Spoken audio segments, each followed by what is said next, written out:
कि क्लास 11 के मैथमेटिक्स के क्वेश्चंस प्रैक्टिस कर रहे हैं। उसमें हमारी जो ज्योमेट्रिक प्रोग्रेशन है उसकी एक्सरसाइज चल रही है। ज्योमेट्रिक प्रोग्रेशन की जो एक्सरसाइज है उसमें हमने क्वेश्चन नंबर 5 तक सोल्व आउट कर लिए हैं। क्वेश्चन नंबर 6 देखिए क्या बोल रहे हैं। जो बेसिक फॉर्मूले हैं वो आपको याद रखने और फिर क्वेश्चन को सोल्व आउट करना है। क्वेश्चन नंबर 6 बोल रहा है which term of the GP under root two 1/√2 1/2√2 1/4√2 is 1/512√2। देखिए ऑलरेडी जब जीपी गिवन है तो कॉमन रेशियो है वो हमेशा इक्वल होना है। जो फॉर्मूला आप जानते हो an = a⁻n−1 वो ऑपरेट कर दीजिए और क्वेश्चन को सोल्व आउट कर दीजिए। बस थोड़ा सा ये ध्यान रखना है कि क्वेश्चन को तरीके से सोल्व आउट करना, नहीं तो यहाँ पर आंसर है वो n की वैल्यू निकाल नहीं पाओगे आप। तो देखिए कैसे सोल्व आउट करेंगे सॉल्यूशन।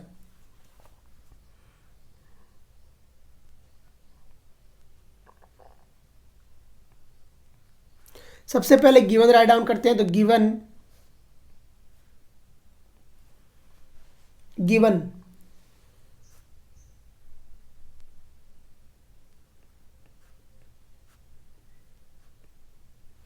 a = √2 कितना गिवन है, a = √2 गिवन है। फिर क्या गिवन है हमें, दूसरा गिवन है r कॉमन रेशियो है 1/√2 अपॉन √2 और ये कितना आ गया।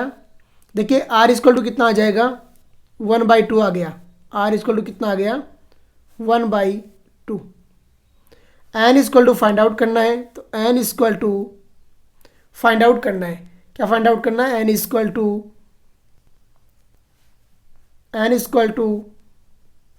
फाइंड आउट करना है। और गिवन क्या है, an गिवन है an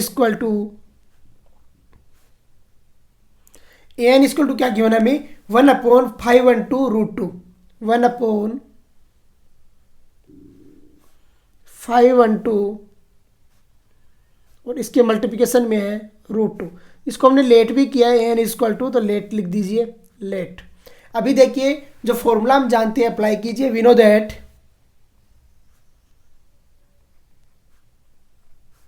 that nth term in GP is given by, we know that nth term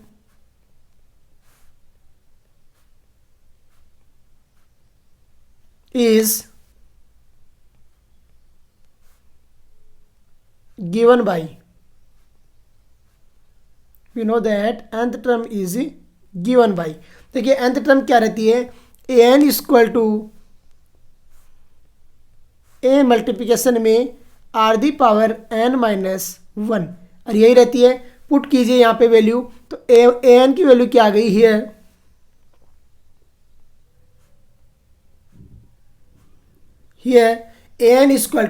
an की वैल्यू 1/512√2 है। तो 1/512 मल्टीप्लिकेशन में है √2 = a की वैल्यू है √2 तो √2, r की वैल्यू है 1/2 तो 1/2 और इसकी पावर में है n-1 तो n-1 एज इट इज़।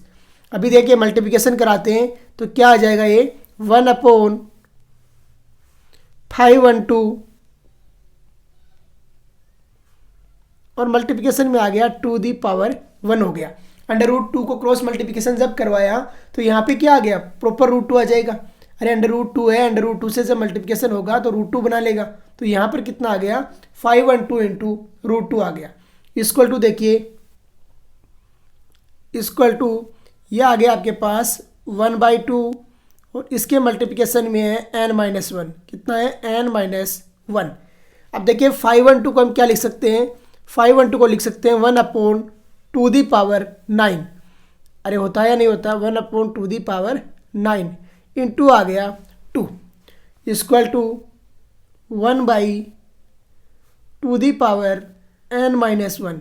512 को देखिए आप 2⁹ का जब मल्टीप्लिकेशन कराओगे तो कितना आएगा 512 आएगा। इसको क्या राइट डाउन कर सकते हो 1/2⁻10 तो 1/2⁻, कंप्लीट पे 10 लगाइए तो कंप्लीट 10 = ये हो गया आपका 1/2⁻ n-1 कितना हुआ n-1। और अभी है वो बेस इक्वल होते हैं तो पावर भी हमेशा इक्वल रहती है। तो यहाँ से देखिए क्या आता है n-1 इक्वल टू कितना आ गया 10 आ गया। और यहाँ से हमारे पास कितना आया n इक्वल टू कितना आया 11 आ गया। n इक्वल टू कितना आया 11। अब लिख दीजिए सो गिवन टर्म इज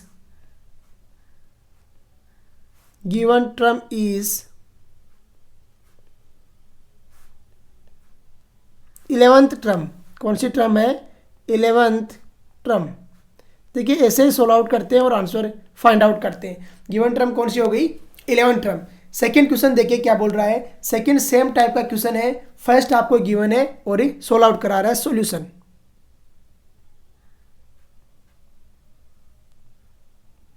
सबसे पहले गिवन राइट डाउन करना है और उसके बाद में सोल्व आउट करना स्टार्ट करना है। तो given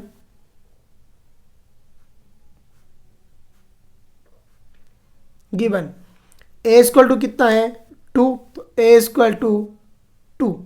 are equal to common ratio equal to है 2√2/2। 2√2/2 और ये कितना आ गया √2 आ गया। कॉमन रेशियो कितना आया √2 आ गया। फिर क्या आपको n equal to find out करना है। n equal to find out करना है और ए एन इक्वल टू कितना गिवन है ए एन इक्वल टू 128 है। तो 128 और ये हमें लेट कर रहे हैं तो लेट भी कर लीजिए। Let we no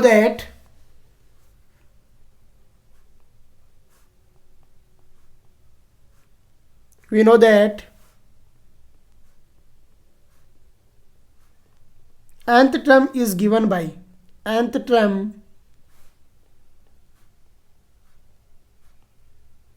is given by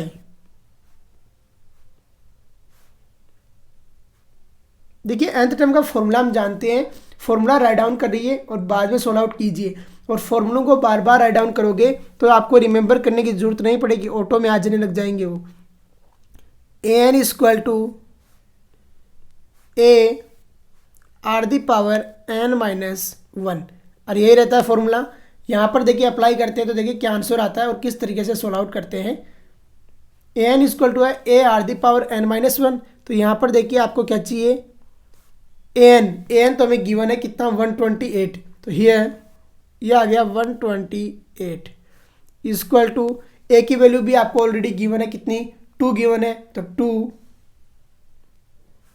multiplication में आर हमने निकाला था और कितना आया था √2 आया था। तो √2 और इसकी पावर कितनी आ गई n-1 आ गई। अरे आई या नहीं आई। सोल्व आउट करते हैं तो 2 से 128 को डिवाइड करेंगे तो कितना आ जाएगा 64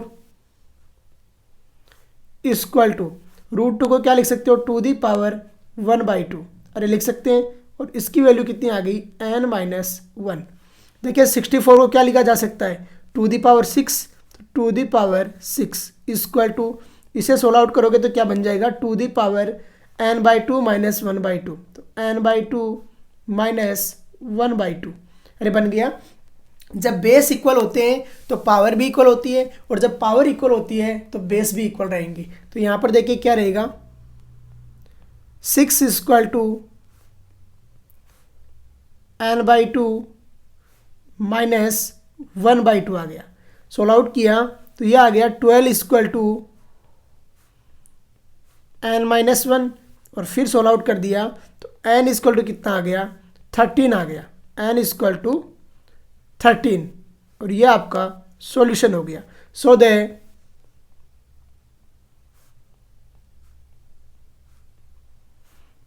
given term is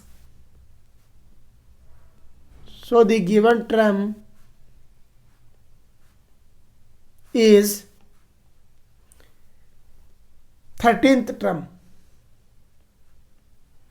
So the given term is 13th term. देखिए कैसे सोल्व आउट किया है और किस तरीके से आंसर हमने फाइंड आउट किया। आई थिंक यू अंडरस्टैंड क्या रहता है तरीका और किस तरीके से सोल्व आउट करते हैं। ये क्वेश्चन नंबर हमने सेकंड इसका सोल्व आउट कर लिया है, 6 का सेकंड पार्ट। थर्ड पार्ट देखिए, थर्ड पार्ट बोल रहा है √3 3 3 √3 और कहाँ तक जाना है आपको 7 to 9 तक जाना है। देखिए 7 to 9 तक जाना है तो आपको उसी तरीके से सोल्व आउट करना पड़ेगा जैसे हम पहले कर रहे हैं। तो देखिए सॉल्यूशन,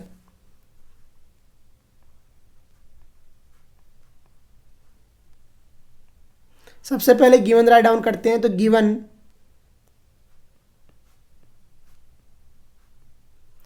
क्या है, a इक्वल टू है √3, a equal to √3, r equal to क्या है, r इक्वल टू 3/√3, क्या है 3/√3, और ये कितना आ गया √3 आ गया, r कितना आ गया √3 आ गया।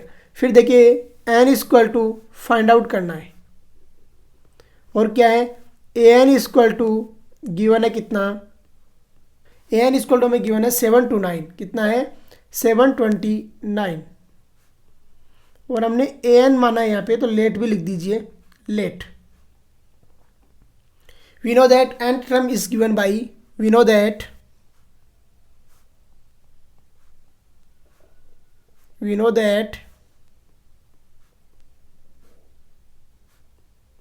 nth term is given by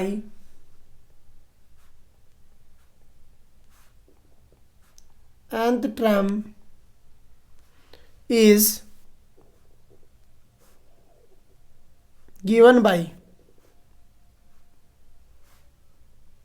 nth term is given by, देखिए nth term क्या रहती है, nth term रहती है an equal to a r the power n-1। तो राइट डाउन कर दीजिए और बार बार राइट डाउन करो जिससे क्या है आपको रिमेंबर हो जाए। an equal to a bracket multiplication में r दी पावर n-1, और यही रहती है। अभी देखिए सोल्व आउट करते हैं आगे और आंसर फाइंड आउट करते हैं। यहाँ पे वैल्यू पुट करते हैं तो हमें क्या चाहिए, an की वैल्यू तो हमें गिवन है, और कितनी गिवन है 729 इक्वल टू आपके पास a की वैल्यू भी गिवन है, कितनी गिवन है √3, तो √3 और मल्टीप्लिकेशन में r की वैल्यू आई है आपके पास 3, अरे 3 आई है r की वैल्यू, सॉरी √3 आई है ना r की वैल्यू भी, √3 इसकी पावर हो गई n-1 हो गई, n-1 हो गई। अभी देखिए ये कितना बन गया 729, जब √3 माइनस की पावर n-1 से मल्टीप्लिकेशन होगी तो यहाँ क्या बन जाएगा √3 दी पावर n बन गया, क्या बना √3 दी पावर n बन गया। अभी सोल्व आउट करते हैं तो देखिए 729 को क्या लिख सकते हैं हम, यहाँ पर देखिए पहले लिख देते हैं 729 इक्वल टू, यहाँ पर इसको लिख दिया 3 दी पावर n/2, क्या लिख दिया 3 दी पावर n/2।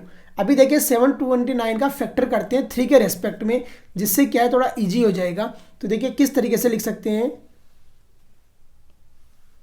729 हमारे पास जब 3 से डिवाइड करेंगे तो कितनी बार जाएगा, 3 2 जा, 3 4 जा, 3 3 जा, फिर 3 से डिवाइड किया कितना हुआ 3 8 जा, 3 1 जा, फिर 3 से डिवाइड किया 3 2 जा, और कितना हो गया 3 7 जा, फिर हो गया 3 से डिवाइड किया कितना हो गया 9 3 जा, और 3, फिर आ गया 3 3, और कितना हो गया 1।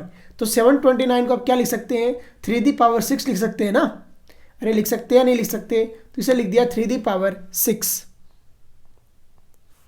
3 दी पावर 6 इक्वल टू आ गया 3 दी पावर n/2, n कितना आ गया 2 आ गया। अभी देखिए जब बेस इक्वल है तो पावर भी इक्वल रहती है, तो यहाँ से 6 इक्वल टू कितना आ जाएगा n/2, और n इक्वल टू कितना आएगा 12 आ जाएगा, n इक्वल टू 12, अरे आया नहीं आया, n equal to 12। So we can say that the given term is 12th term. So given term is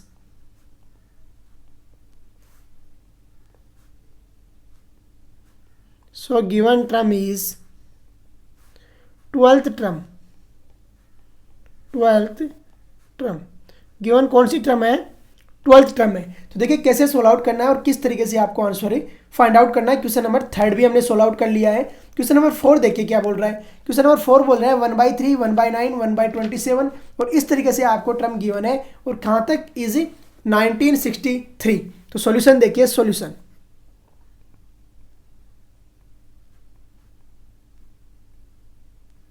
सबसे पहले गिवन राइट डाउन करते हैं। तो गिवन देखिए क्या में a इक्वल टू है 1/3, कितना है 1/3। फिर है r इक्वल टू आ गया 1/9 upon 1/3, second term upon first term. और ये कितना आ गया हमारे पास, कितना आ जाएगा 1/3, तो ये आ गया 1/3। आर आ गया 1/3। फाइंड आउट क्या करना है, n equal to find out करना है। तो n equal to find out करना है और an हमें गिवन है। an कितना गिवन है, an इक्वल टू an होती है लास्ट टर्म इक्वल टू, ये हमें गिवन है कितना 1/19,683, 1/19,683। और इसको हम लेट कर रहे हैं तो लेट भी राइट डाउन कीजिए, लेट कर दिया इसको। अभी देखिए सॉल्व आउट करते हैं। वी नो दैट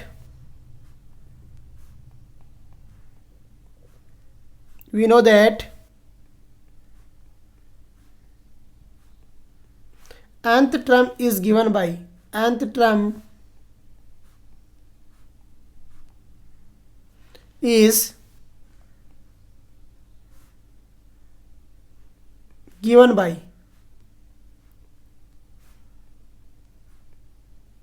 देखिए nth टर्म क्या रहती है, जो nth टर्म का फॉर्मूला है वो राइट डाउन कीजिए। मैं हर क्वेश्चन में राइट डाउन कर रहा हूँ, आपको भी उसको राइट डाउन करना है, जिससे रिमेंबर रहेगा और लंबे समय तक आपके दिमाग में टिका रहेगा। an equal to a multiplication में r⁻n-1 और यही रहता है। अभी देखिए वैल्यूज पुट करते हैं और आंसर फाइंड आउट करते हैं। an की वैल्यू हमें गिवन है 1/,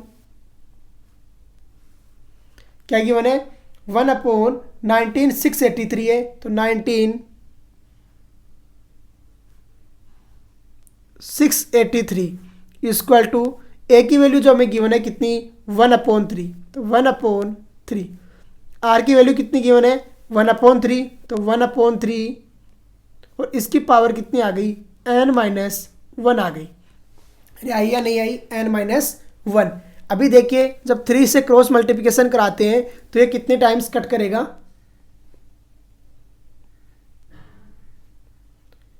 3 का क्रॉस मल्टीप्लिकेशन कराते हैं तो 3 6 जा होता है 18, फिर 3 8 जा होता है 3 6 जा 18, 1 3 5 जा 15, 3 6 जा 18 और ये 3 1 जा 3, तो ये कितना हो गया 6 5 6 1 आ गया। अभी आगे सोल्व आउट कीजिए तो देखिए कितना आया 1/6 5 6 1 इक्वल टू, ये आ गया 1/3 दी पावर n-1 आ गया। अभी देखिए फैक्टर कीजिए 6 5 6 1 का और फिर सोल्व आउट कीजिए। तो फैक्टर करते हैं 3 के रेस्पेक्ट में और आंसर फाइंड आउट करते हैं। 6 5 6 1, सबसे पहले 3 से डिवाइड होगा, 2 जा, फिर 3 1 जा, फिर 3 8 जा और फिर कितना होगा 3 7 जा, फिर क्या 3 से डिवाइड, तो देखिए कितना आ रहा है यहाँ पे 3 7 जा, 3 2 जा और 3 9 जा। फिर कीजिए 3 से डिवाइड, तो 3 2 जा होता है 6, 3 4 जा और 3 3 जा। फिर किया 3 से डिवाइड, ये 3 8 जा होता है 24, 3 1 जा। फिर किया 3 से डिवाइड, तो ये आ गया 27, 3 से डिवाइड, ये 9 3 3 3 1। तो यहाँ पर कितना आ गया, देखिए जो 3 की पावर आएगी वो कितनी आएगी 1 2 3 4 5 6 7 8। तो इसे क्या लिख सकते हैं 1/3 दी पावर 8 लिख सकते हैं। तो 1/3 दी पावर 8 इक्वल टू आ गया 1/3 दी पावर n-1। 1/3 और आपने सीखा है कि जब बेस इक्वल होते हैं तो पावर भी इक्वल रहती है, और जब पावर इक्वल होती है तो बेस भी इक्वल होते हैं। तो यहाँ पर देखिए किस तरीके से होगा, 8 = n-1, और n की वैल्यू यहाँ से कितनी आ जाएगी, 9 आ जाएगी। n = कितना आ गया, 9। तो इस तरीके से इस क्वेश्चन को हमने सोल्व आउट किया। सो given term is 9 term. So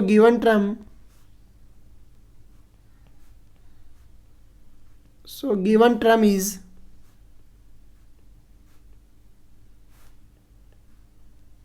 ninth term. देखिए कैसे आपको फॉर्मूले अप्लाई करने हैं और किस तरीके से क्वेश्चंस को सोल्व आउट करना है। आई थिंक यू अंडरस्टैंडिंग क्या मेथड रहता है और किस तरीके से क्वेश्चन को सोल्व आउट किया जाता है। नेक्स्ट लेक्चर में हम नेक्स्ट जो क्वेश्चंस है इसके वो सोल्व आउट करेंगे। आज का लेक्चर हम यहीं पे फिनिश करते हैं। जय हिंद, जय भारत।